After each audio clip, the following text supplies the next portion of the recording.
Isang mapagpalang araw sa inyong lahat mga kabayan. Dinala nga pala namin ang panganay naming anak na si Storm sa dentist ngayong araw kasi sumasakit na naman yung ngipin niya. Kaya eto ngayon at susunduin na namin siya. Last April nga lang pala ay dumaan na siya sa major operation kung saan tinanggal lahat ng ngipin niya sa taas at nilagyan ng crown yung 4 na ngipin para maisalba at pinatulog siya ng halos 4 na oras dati. Dito kasi sa Germany kailangan bata pa lang ay maganda na ang tubo ng ngipin kasi sabi nila may epekto daw sa pagsasalita pag di maganda ang ngipin. Lalo pa at mahirap talaga ang language nila dito, ang hirap bigkasin ng mga words nila. 2 PM nga pala yung kanina yung bunot ng ngipin ni Stormy at pinatulog ulit siya para mabunutan.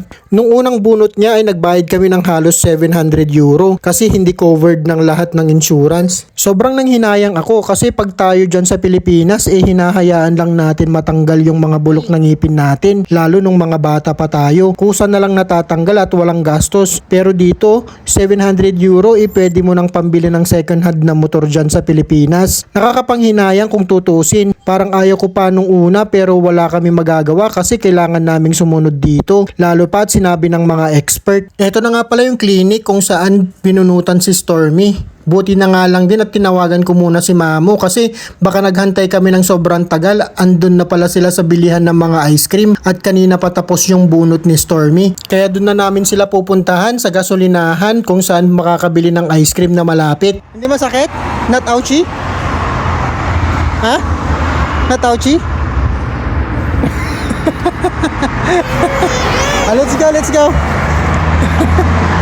Buti nga pala at mukhang hindi masyadong dumugo yung bunot niya kasi last time puro dugo talaga yung damit niya at mukha niya. O siya, hanggang dito na lang muna ang video natin mga kabayan. I-follow nyo rin sana ako para mapanood nyo pa ang mga videos ko tungkol sa buhay namin dito sa bansa ng mga Aliman. Maraming salamat at ingat kayo palagi. Ciao kakao!